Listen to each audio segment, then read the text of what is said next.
We here at the Hope Shot are a group of people in recovery spreading inspiration. We come from all different walks of life and pathways of recovery. Our verbiage may be different at times, but we all have one thing in common: recovery as a lifestyle. We support all pathways of recovery. It doesn't matter how you get from A to Z, just get there. Thank you for being a part of our Hope Shot family. Thanks, Caesar. Appreciate that. Yeah, guys, if you're just jumping on, say what's up. Let us know you're here. Let's see. We have Helen on here. Hey, Helen, how are you? We got Christina with Christina. Sorry. Hey, she says, "Hey, fam, shared. Appreciate you." We got Caitlin. What's up, Caitlin? So tonight, what's the topic, Caesar? Help me out. I believe Sparkle Farts is going to tell us the topic. Even though I already know it, I'm going to make her say it. Oh, I wonder if she's going to pass it on to Nate. Oh, she's not. No, I'll be a big girl today. I thought it would be good to talk about stigma, especially stigma within the recovery community, because it's something I think a few of us have been talking about here and there recently. Okay. Solid. Am I just taking it from there, or? You got it. If you're prepared and you want to, I want to put you on the spot. I am, because I've been thinking about it a lot since yesterday, the day before. So when I say stigma, like usually people start thinking about how other people see us as drug addicts, right? Or as alcoholics or whatever, like people look at me and they're like, "Oh my God, she's tattooed. She's going to steal my purse." Which I would have done probably 22 years ago, but not now. But the thing that has been on my mind lately is when we're experiencing stigma within our own recovery community. People that are also recovering from substances or behaviors are judging other people that are recovering from substances and behaviors and having opinions on how other people should be living their lives or how they should be speaking. But I will say the only thing is that Kelly should be wearing a Saints shirt. I am going to judge her for that right now. I did that just for Caesar. But I know they lost. So, but it's, when we're trying to recover, especially in early recovery, and we have people saying, "Oh, you shouldn't be doing things this way," or "They shouldn't be doing things that way. They shouldn't be taking medications. They just need to go to this meeting and do things this way because it works for me." My recovery doesn't look like anybody else's. It looks like my recovery. And as long as I'm not hurting other people intentionally or costing anybody any harm or any money, I don't think anybody should have an opinion. And if you have an opinion on how somebody else is going to live their life, let me know which of my bills you're going to be paying, or if you're going to be sleeping with me, or if you're going to cook me dinner, because that's kind of my thing. We suffer enough judgment for the labels that we carry, either intentionally or unintentionally, than to have other people in our own recovery community saying, "Oh, they're not doing things right," because then it also isolates other people and makes them feel like, "Well, I can't take medications if I need to because this person said it's bad," or "I can't go and do these meetings because that didn't work for the other person." And we shouldn't be, in my opinion, segregating or isolating people from options that can help them live a beautiful life. Ever. I don't care what anybody else's recovery looks like. I suggest things to other people that I would not do in my own recovery because I think it might be helpful for them and theirs. And I'm not sleeping with them, financing them, or feeding them. I'm not going to say the F word on here, but those are my three things. If I'm not effing you, feeding you, or financing you, I don't get an opinion on your life. If you're not effing me, financing me, or feeding me, you don't get an opinion on my life or my recovery or how I do anything.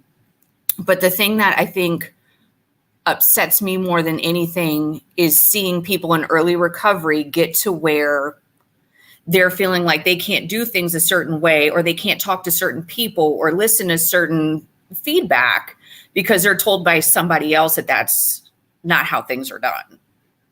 So I'm going to jump off my soapbox for now. Just quickly, it seems to be that general idea that people can't see beyond their own life and their own life experiences, right? Like, it's like, I'm right, you're wrong, because this is the way I think. Other people, and I mean, it's common, right? It's common amongst religions, it's common amongst just in general. And I think if we can really, this is where empathy becomes so important, because if we can really just see beyond, let's sit down and talk to somebody that doesn't think like you, right? Like, sit down and have a conversation and see what they have been through. It's really as simple as opening your mind up. And I think the longer that I've been in recovery, at least for me, the more open my mind has gotten. And if you're not consistently growing and opening your mind to the fact that other people may need or do things different than you, I don't know, man. Like, that's a little unfortunate. Oh, this stuff just makes me so. I gotta get off. I'll just start talking forever on this, so I'm gonna be quiet. All right. There's nothing wrong with you talking forever, Kelly. No, well, it wasn't my turn, so I just was like, whose turn is it anyways? It's like, what is that? What is that? Whose line is it anyways? That was a great show. Unless you want to read some comments first, I'm totally ready to go on this one. Yo, just go. I'm just doing something over here. I'm sorry. All right, you do something. And I'm going to read some comments after that, I promise. All right. So my take, in early recovery, I got sober in a 12-step program. And I thought that my 12-step program was the only way. And if you didn't do it that way, you were doing it wrong. Mm-hmm. And I feel like, I don't know if it's totally common, but I feel like it's common that what I've seen is when you're new and you find something that works, you're passionate about that thing that works, but you're also naive to what else is going on.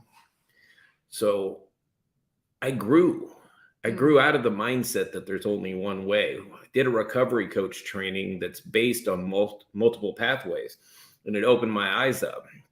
And then I got to a point where there were some halfway houses in the area, and the people that owned them were calling me saying, nobody will sponsor or help these guys that are on MAT.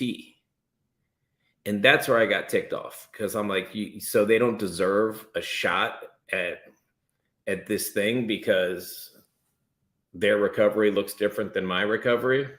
So I said, I don't care. I'll sponsor whoever. I'll walk them through steps. I'll do whatever I can. And I don't care what anybody else thinks. And just quickly, if somebody's out there watching and you want to work the steps and you're in this area, just know that that's a proclamation right here that this man right here will embrace you. I will embrace you if you're a female. Please know that. Like, I feel like you guys need to know that there are people out there that will love you and walk you through and believe in your recovery. Sorry, go. So I believe it's my job to show somebody the path that I walked. It's not my job to tell them if they're fit to walk it or not.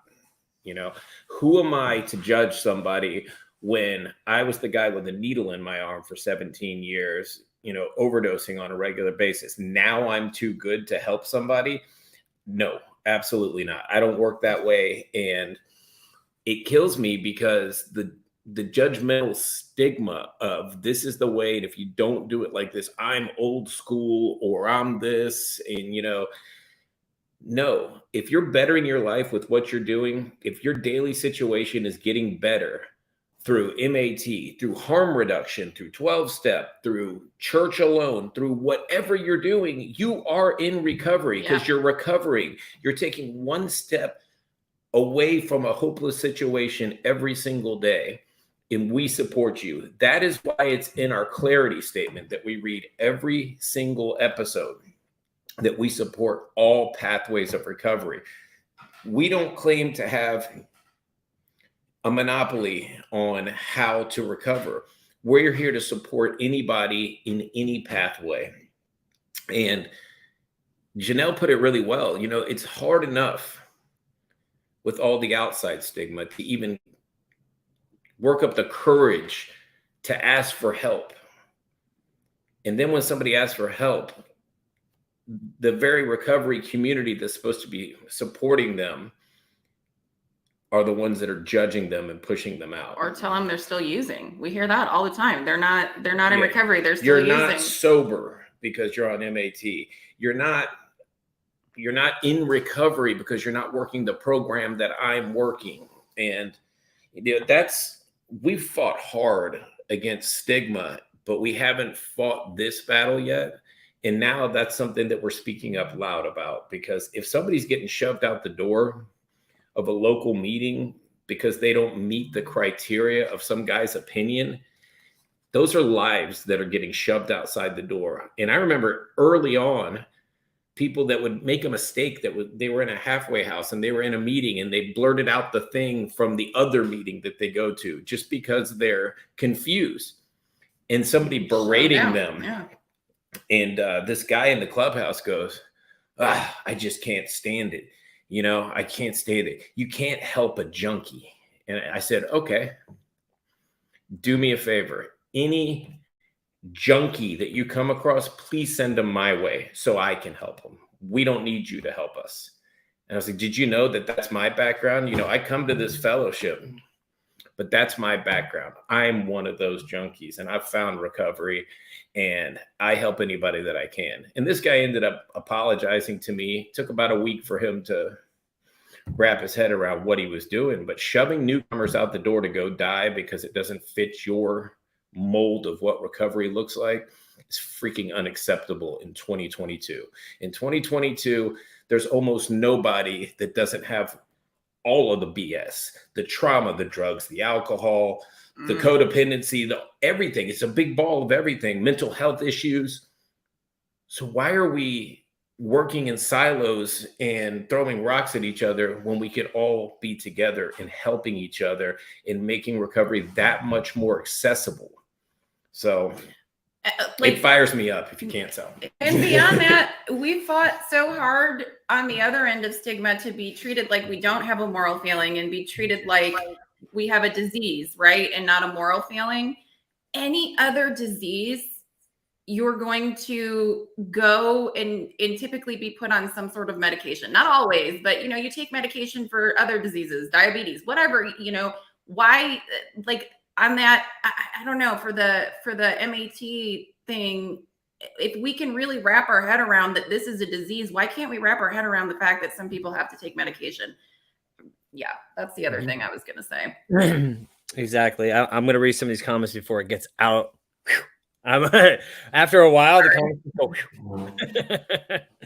Let's see. We got Maria Lopez. She says you can only share with your own recovery and experience. New people need guidance and direction. Mike Mayfield, I keep my side of the road clean. You do the same. Charity, I've got 19 months clean. My kids were taken. I feel like the junkie mom will always follow me, especially in court. And that is not true.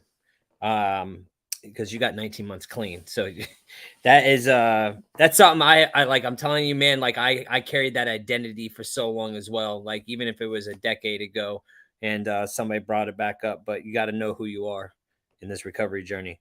Kylene says, good evening, recovery fam. I made it 2 years clean today. Congratulations to both of you. Let's see. We got Lisa says, Charity, stay consistent and it won't always follow you. And that's the truth. Let's see. Misty says, I need prayers. I'm taking my sister to court who has legal conservatorship of my son. And I'm going to ask for legal visitation. Well, we'll definitely be praying for you. Good luck with all that. Let's see. We got Stephanie says, sounds like a lot of people still think the world revolves around them. Who cares as long as you're sober and not being a fake or hurting anyone? Principles before personalities, love and tolerance. I'm a little confused just to be a good person. Recovery starts when you decide the world doesn't owe you anything and you want to be different. Yeah, I like that. Let's see. Becky says, I've learned a lot from listening to you guys. You're never too old. I'm 67 to learn something. Ain't that the truth? That's the truth right there. Katie says, happy Sunday. Oh my goodness. I need you tonight. Hope Shot. Thank you for being here. I share because someone out there may be having a hard day like me. Love you guys. Love you too, Katie. Hope your day, well, it's almost over. Tomorrow's a new day. You know what I mean? Let's see. We got Shanita says, happy Sunday to Katie. Aaron, what's up, my friend? We got, man, Caesar is bringing those look like logs. The firewood, I'm guessing.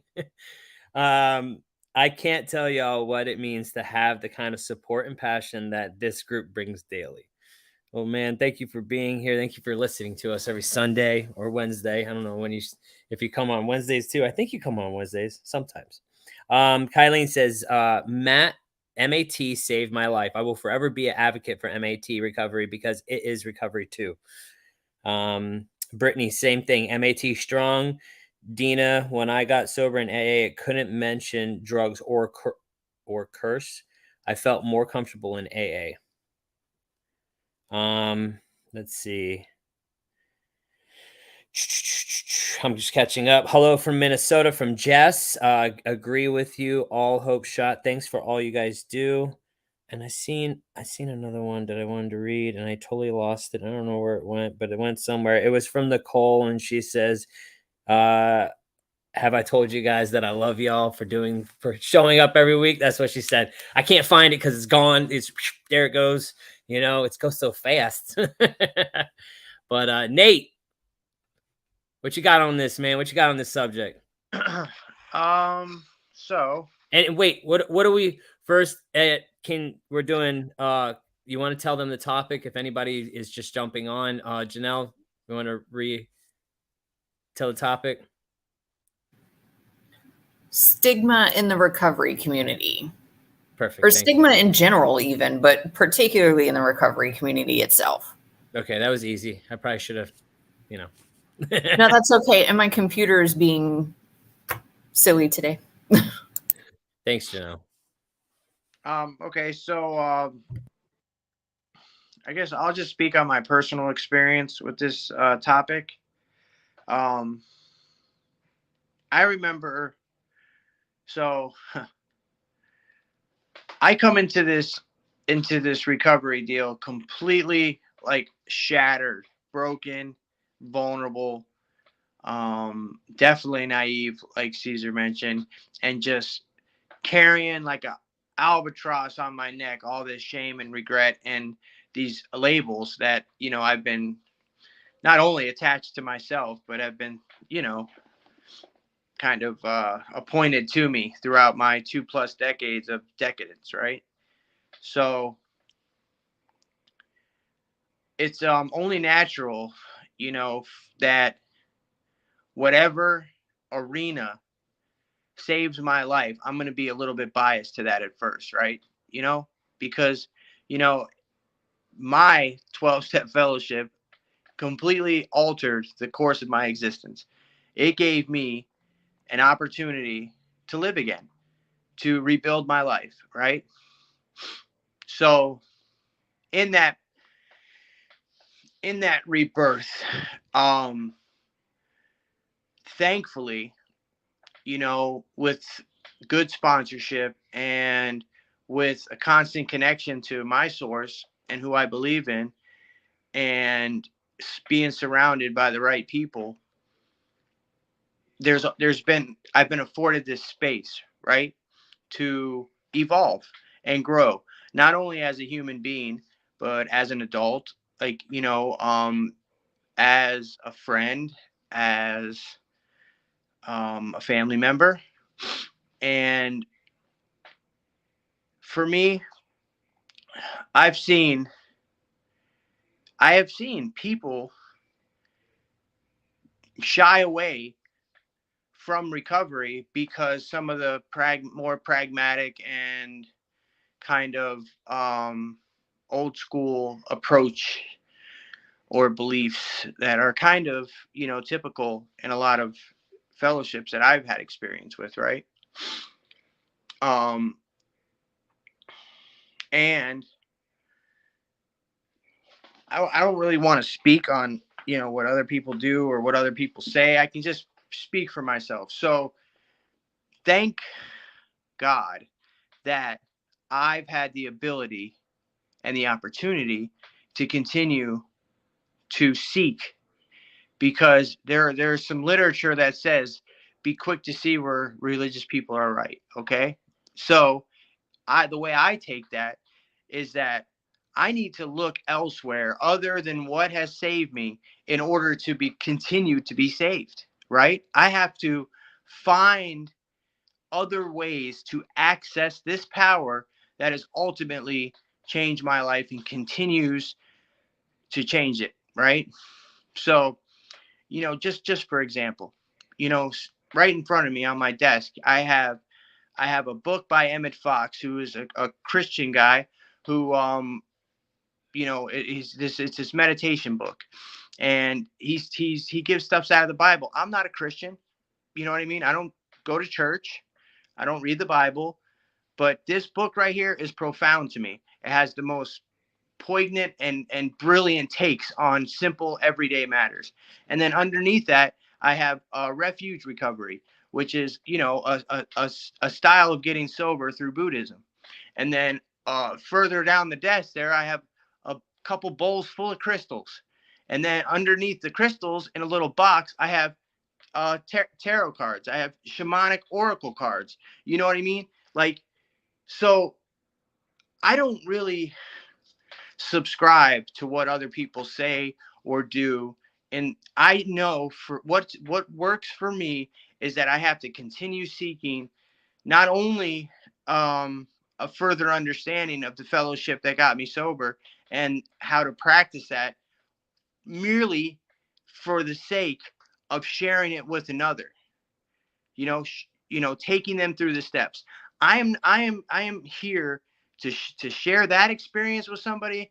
I am not here to tell them if they should go to the doctor, if they should do MAT, if they should, break up with this girlfriend or stay with that girlfriend. I am here to show them the process that saved my life, and how presumptuous and arrogant could I possibly be to think that my way, the way that I was taught, is the only way. It's very unfortunate. I think I see it happen all the time. And I just know that for me, I think Kelly had said it really well, as far as if our mind isn't continuing to expand and evolve and to embrace, other practices opposed or contrary to the ones that we practice, if like, what type of program am I working if I can't accept somebody at face value, regardless of how the fuck they got sober or how they're doing life in general, not just recovery? You know what I mean? What type of program or recovery do I have if I'm going to sit in judgment of another, period, regardless of what the fuck they're going through or what they're doing?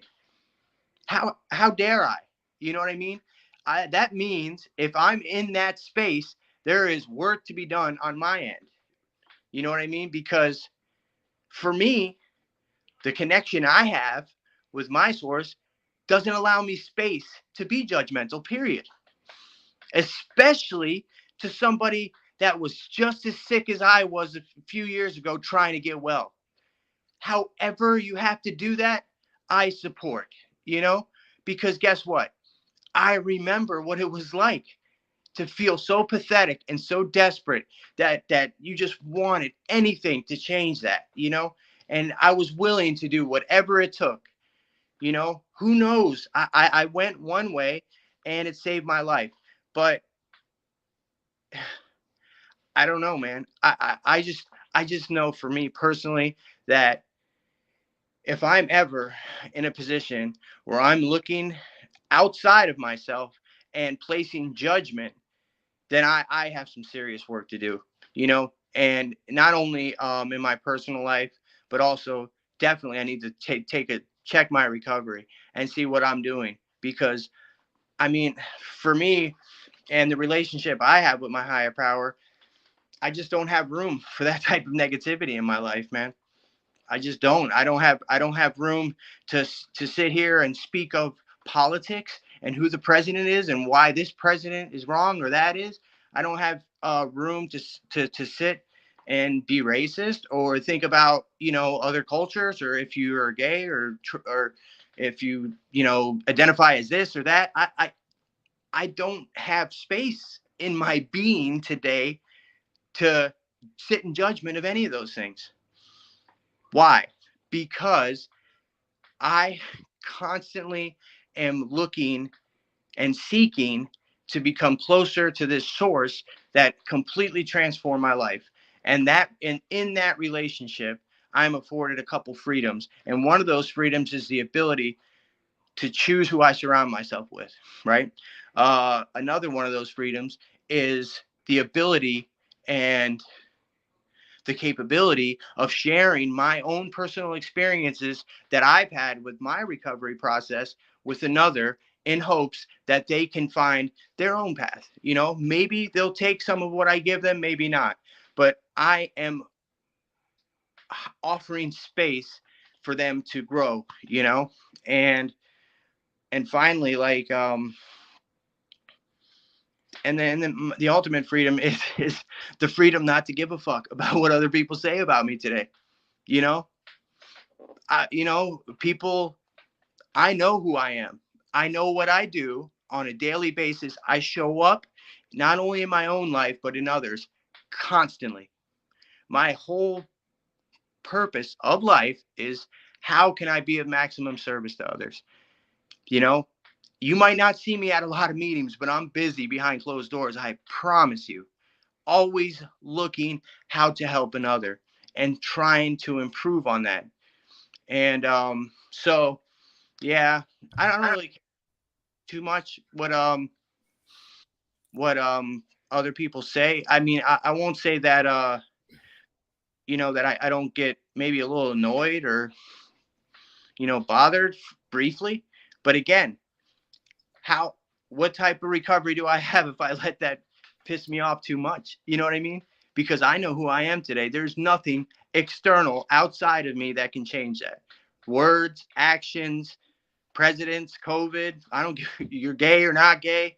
I am going to be Nathan. I'm going to continue to connect to my source and try to help people and try to save lives. You know, that's who I am today. That is my life purpose. And that's what I do. And I'm proud of that. I'm proud of where I was, who I am, what got me here. And I'm proud that I'm sensitive, awkward. I'm proud of everything that I am, because I've done the work and I continue to do the work. So that's my opinion on this matter. Thanks, Nate. I know Caesar's trying to do something, but I ain't happening. Okay. I'm sorry. Just let me know when I can. Let me read some comments. If not, man, they'll get out. I'm just gone, and I'm just like, hey, just give me 1 second, Caesar, and then you can share a little bit, and then I want to share too. I got me too. Okay, all right. But let me just get, you know, a little bit. You know what I mean? There are gonna be enough words left in a dictionary. Hey, Hard Knocks says he is low key jealous of the name Sporkleforts. Speaking of which, Hard Knocks is going to be on this Wednesday to share his story, just to let y'all know, man, if you guys are wondering. So I just want to put it out there that I fully take credit for giving that nickname. He does get the credit. Yep. You give credit where credit's due, and there it is. Let's see. Where we at. All right. So Brittany says, preach, Nate. I got Kayla says, worst part about NA, I can stay clean without it. And I work on my own program and it works. Heather says, she says, yes, well said to Nate. Let's see. We got Tammy says, way to sneak a meeting in on me. LOL, kidding, almost. I fell away from fellowship of 18 years since COVID started. Yeah, we like to do that to people. It's called sniping, snipe meetings. Monica says, hello, everyone. I've been clean since November 19th, 2017. Congratulations. That's my sister's birthday. So congratulations. We got Monica says, I got almost 5 years here. Congratulations to you. We got Gemma.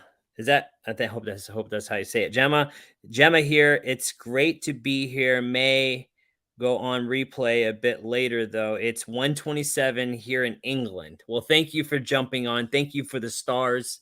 I appreciate you. Definitely watch the replay and comment. Let's see. We got Jerry says, love you guys. Love you too. We got Shannon Decker says, love you. Yes, Nate. Fire.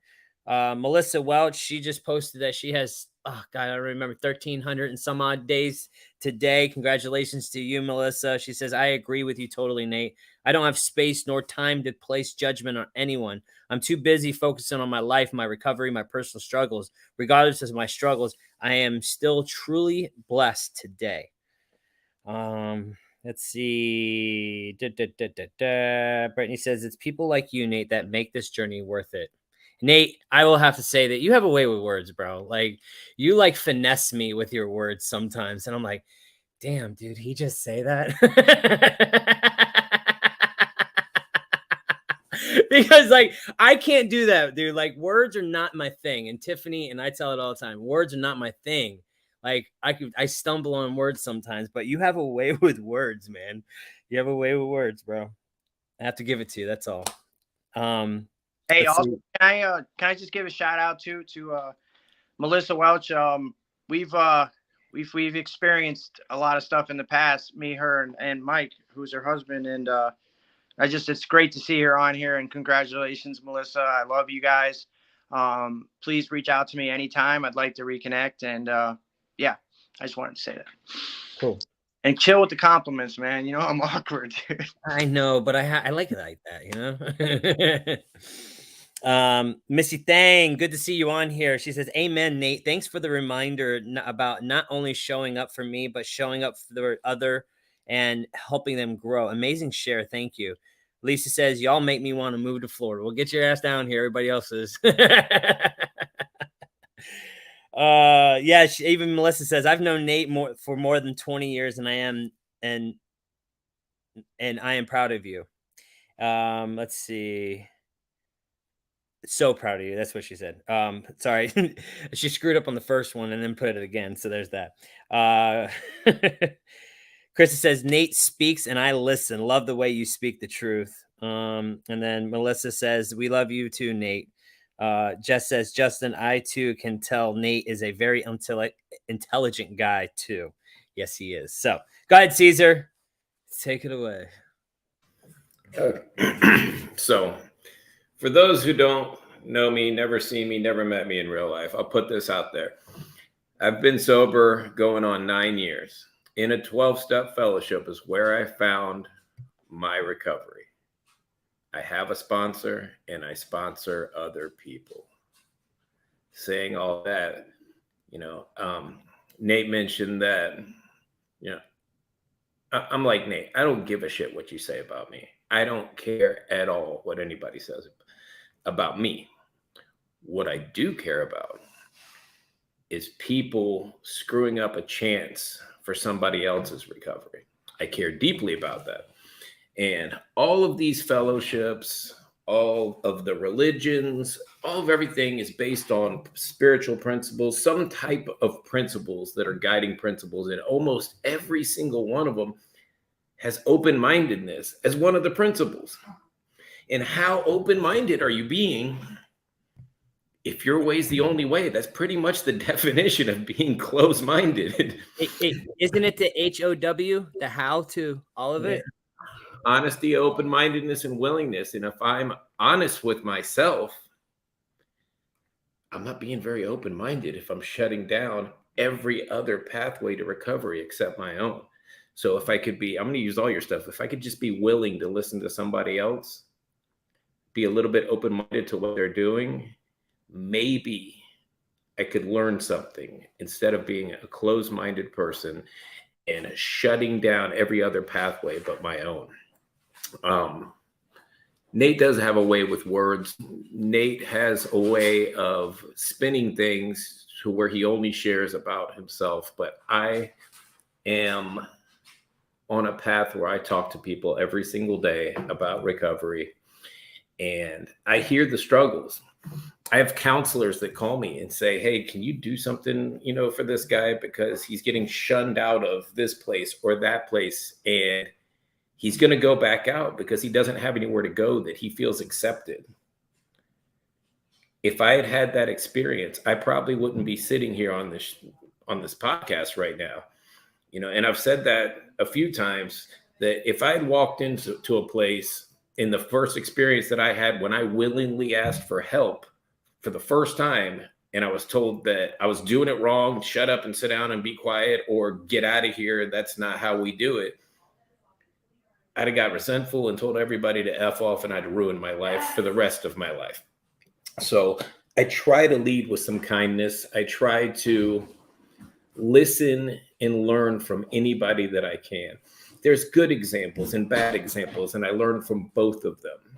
I learn what not to do, and I learn what to do. And if we take that principle of open-mindedness and get it out of the box of wherever you learned it in and apply it to all life, we would be a lot kinder, gentler, and willing to, if my wife's in the background going, ooh, but a lot more willing to listen to somebody else's perspective.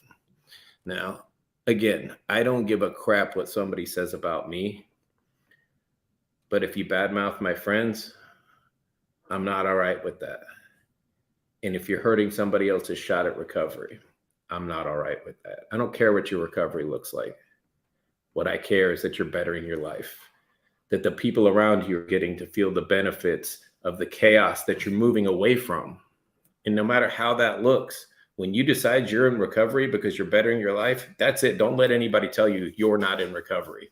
You're in recovery when you say you're in recovery. It may not look like somebody else's, but it doesn't have to. Nobody on this screen looks like each other. There's multiple pathways on the screen right now. And we need to have these conversations. I mean, the comments have been blowing up about this stuff because the Hope Shot is saying that you're accepted. We have a lot of people watching. That it's a big deal to feel accepted for the way that you're doing something. And I want people to feel accepted, and I want people to better their lives. And I don't want them to get the door slammed in their face just because what they do doesn't look like what I do. We've got enough people dying in the streets. We need more people being loved into recovery. All right. End. Drop mic. Off soapbox. Want to hear Sparkle farts? What about me? I want to hear Justin. Nah, I'll read the comments. Justin, I'm sorry, Justin. Just the last thing I remember was her saying that you wanted to say something. Justin, you're like the ringleader. You do whatever you want. You can just mute us. No, I don't. Trust me. Because I wouldn't be open-minded then. You know what I mean? Let's see. Hold on. I got some people on YouTube land, dude. I gotta shout out real quick. We got Allie over there in YouTube land that I need to say what's up to. And I'm gonna read a few of their comments. And we got Chandra too. Sandra. I think that's how you say it. I hope so. So she says, Sandra says, I am a supporter. My husband is in recovery. Thank you for allowing me to come along for the ride. I am very inspired by you all. Thank you for being here, Sandra. Let's see. We got Ali says, first meeting I ever went to, NA, he said, how long do you have clean? I said, second day on half a sub, weaning myself off. He said, so you're not clean. Terrible first experience. Yes. And of course I left and used dope. Yeah, don't go to AA and say you're clean. They'll rip your head off. Made that mistake too. I figured you forgot about us again. I didn't forget about you, Allie. I swear. I had this all kinds of things going on over here. It's just, anyways, it's like my brain. Bunch of tabs open and I got to get every single one and I forgot one. You know what I mean? Always. So, stigma is like, It's a good topic. I mean, we could talk about this for days, you know what I mean? Because I mean, you know what? I want to say this, man. Earlier, I told my brother, my brother, wow, Jalen and her brother. So my kids, like Jason, Jalen, right? I told them like they were playing this game, right? And Tiffany made it up, which she's all fancy. And I'm like, oh, I just love you. But she did. She like literally saw this game online and made it because it was cheaper to make it.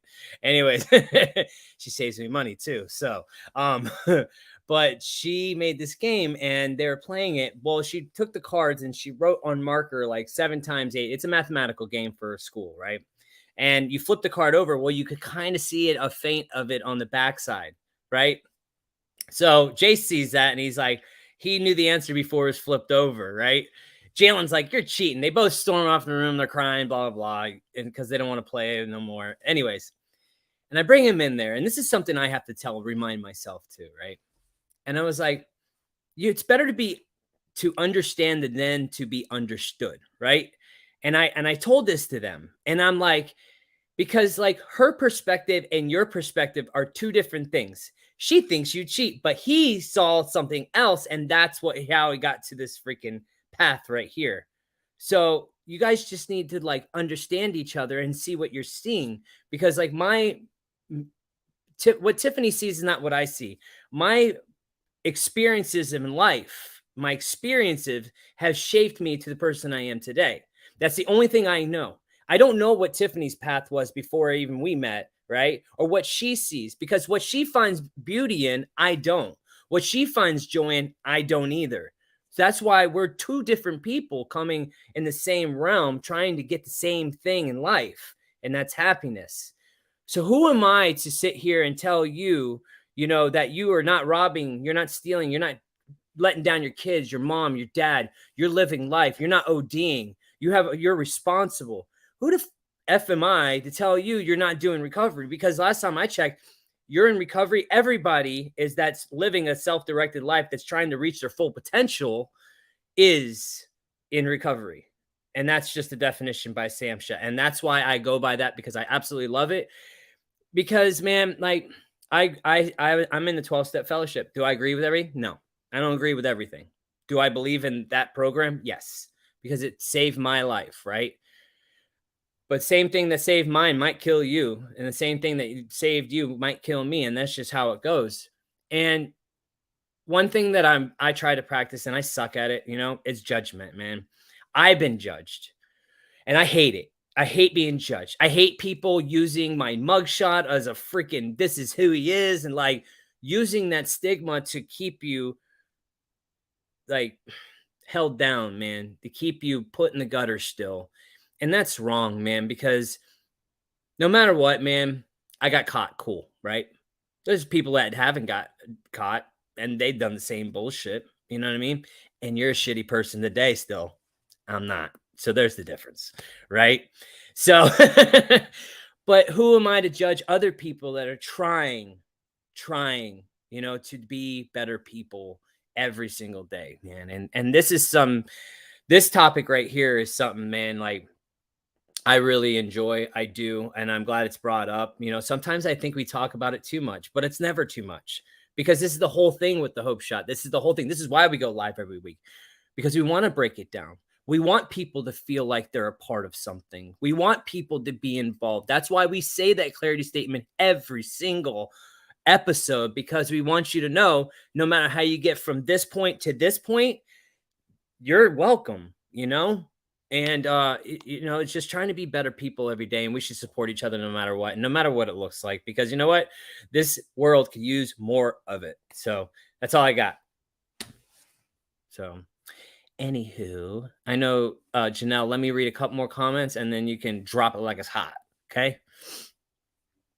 Let's see what we got up in here. All right. Let me read it from my phone. It's a lot easier. All right. So let me go up a little bit. Oh man, it's restricting me.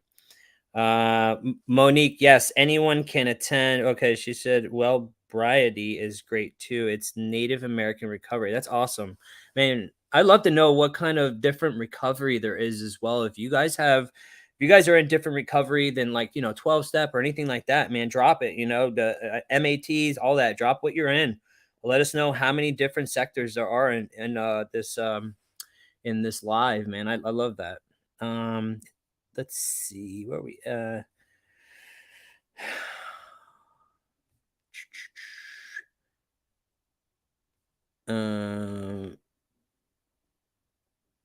okay, Jess says one reason I make it to watch you guys twice a week from Minnesota is because of your acceptance and openness to all. Hope to meet y'all one day in person. You know what? One day we're gonna have a Hope Shot like retreat, and I'm telling you, it's gonna happen. Watch. I'm speaking in existence because that's how it happens. Let's see. We got Heather says, yes, love this topic. You all are on fire. Thank you, Heather.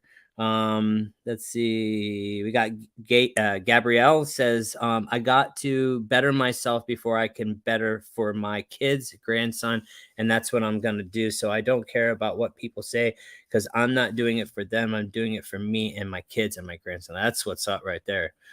Do it for you first, and everything else has a ripple effect all around you.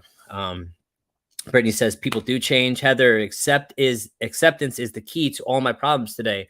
That's what the big book says. If you don't agree or accept that with the way I work my program, then that's your problem, not mine. I can be open-minded, but by your opinion, but don't have to agree with it, and vice versa. Exactly. Monique says, I love this. Thank you. Thank you, Monique. And then let's see. We got Lisa says, same here. I'm in Michigan. Found these wonderful people early in my recovery. Thank you so much. I'm so glad you're here, Lisa. Let's see. Melissa says, my husband and I both have 1,356 days clean. Suboxone saved our lives. A lot of people at certain meetings would say that we weren't clean. We don't care what anyone says. We got clean with some extra help from Suboxone. Our lives have changed drastically. Our adult kids are back in our life. People trust us again. Still working on my family. They are a few public figures in Pasco that are embarrassed of my past, but we will get there one day. Love you guys. That's a fact right there. All right. So, Spark of Farts. I'm done. Go Bucks.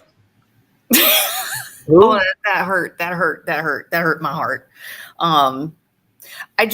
Caesar already kind of said it, but I really don't care what people say about me, because the thing is I live in my own skin every day and I'm comfortable in it. I pay my own bills, I feed myself, and the other thing I take care of. But it really bothers me to see new people coming in. Oh, I knew you were going to find that funny. To see new people coming in and getting discouraged. So those of you that don't know me in person, I also work in the field of treatment. So I get to hear those clients come in all the time and tell me about the shitty comments that get made to them or about them in these meetings. I see other people that work in this field that make these shitty comments. And these people will never go back to these meetings. These people are going to die on the streets. These people are going to lose their kids. These kids are going to grow up not knowing what wonderful, amazing parents they have because somebody else doesn't think that they should be using Suboxone or methadone or Vivitrol. That's ridiculous. It's ridiculous to me. It bothers me so much, not on a personal level, but on a professional level and on a human level, to see people get hurt by people that are supposed to be helping. The game you were talking about with Tiffany, there's a lot of different ways to look at things. 10 plus 0 is 10, but so is 7 plus 3. So is 2 plus 8. So is, I have to do math, 4 plus 6. My way doesn't work for everybody else. I've done things a million different ways. It works for me. That's great. You guys might do things differently. I don't care. Are you sober? Are you happy? Are you productive? Are you helping one another? That's all I care about. But I'm tired of getting phone calls that I had clients pass away or people that I knew in my personal life pass away because somebody passed judgment on them and they were too scared to come. They were too scared to ask for help. They were too scared because they're already broken, guilty, shamed, and we're just going to push them down further. those of us that have the same labels, the same experiences or similar experiences. Insane to me. Absolutely insane to me. So if you're finding yourself getting shamed somewhere, please tell somebody else about it, because not everybody's like that everywhere. That's it, I think. You're awesome. That's fire. That's good stuff. Can I read one comment? If it's the comment I was going to read, probably. I don't know if it is or not. I just wanted to give Is a it shout out Kevin? to my boy Kevin Montgomery. He's I in knew the it. comments. It says methadone saved my life. I was on it 4.5 years. Mhm. Now I have 5+ years of everything, you know. And I know Kevin, and Kevin's one of those guys that would give the shirt off his back. Well, he does give the shirt off his back. He gives the shoes off his feet sometimes to people. And I'm grateful that he's here and that I get to do this thing called life with a guy like Kevin. And methadone got him to where he needed to go, that he could be a father, because he's an awesome father, a brother, and an asset to our community, and a guy that would give literally his last dollar or the clothes off of his body to help somebody. So I wanted to read that comment because that's his pathway, and I'm grateful that he's here. Yeah, that's the comment I was going to read too, because I seen that. I was like, see, that's what's up, man. Because like, imagine if he never got to that point where get to the methadone to get to that next level, because it's levels to this shit. You know what I mean? Like sometimes you have to get on this level to get to that level. You know what I mean? Because like Suboxone does help you wing off stuff. Listen, I was on Suboxone when I first got in recovery. I was on Suboxone. I winged myself off with it because, man, nobody wants to go through that dope sickness. That's why everybody stays fucked up and sick, because nobody wants to go through it. Like I know tons of people like I'm so scared. I don't want to do it. I was like, listen, it's the last time you'll ever have to do it. If not, man, there's another way, you know? I literally have a bag of shoes in my garage right now for Kevin the next time I see him. When I tell you the guy gives the shoes off of his feet to people, like he's that kind of a big-hearted person. I was like, I'm going to take up a shoe collection so you can keep them in your car so you don't keep giving your shoes off your feet, your literal shoes to people and walking around barefoot. So there's another Scott Loveland, man. He's another one, man. He was on methadone, and he, you know, we used to rip and run together back in the day, like hardcore. And he got off methadone. He's clean now, man. He's got I think he got a year, Scott. I think that's what it is. You know, so shout out to him, man. Shout out to everybody else that's doing the thing, you know, and just living better lives, you know. I want to say, if you have not shared this live feed, please share it, because this definitely is going to hit some heartstrings with people tonight. This is a good one right here. So, I guess that's it. Nate, you want to? No, I'm good. I did want to make a comment about how neat I think it is, and how it speaks volumes of what a great family dynamic Caesar and Kelly have, that she rocks that Tampa Bay Buccaneers shirt when I know that she's like a non-fan, and also that she's from Detroit. So I just thought that was cute. Okay, I'm going to come in back here and show you that I'm wearing my Tampa Bay Buck shirt, but I have on my Michigan sweatpants. So I'm a giant conundrum. Yeah. But yes, I did. she also has a shirt that says "Yay Sports Ball." Yes, I do. I wear that one sometimes too. It shows the ultimate sacrifice of that love can be. You know what I mean? Yeah. Beautiful. I like seeing stuff like that. I notice it. Well, that's it, guys, for tonight. Thank you all for being here. Thank you for your comments. And this Wednesday, we're going to have our Addiction to Success, the creator of Hard Knock Talks. If you haven't seen him, we share his lives. He does live videos from Canada. I don't know how to say the name. Saskatoon. Saskatoon is a place, so yes, that might be right. Yes, that's what it is. All There's right. also Saskatchewan. Yeah, that's it. It's just those Saskatchewan. Two. We put them together, and it's a place. Saskatoon's a place, and I've been to Saskatchewan. Thanks, Caesar, for putting it out there like that. Yay, Canada. Yay, Canada. No, but it's all the way up there. So he's going to be on. It's Daniel. He's going to be on this Wednesday to share his story. Excited for this one. I'm going to put the live event. I'm going to make it as soon as I get done with this. It's going to be posted so you guys can put going. That way you get an alert that says, hey, we're going live. So thank you guys. I love y'all. I love you guys, all you on the screen. We love you. Good night.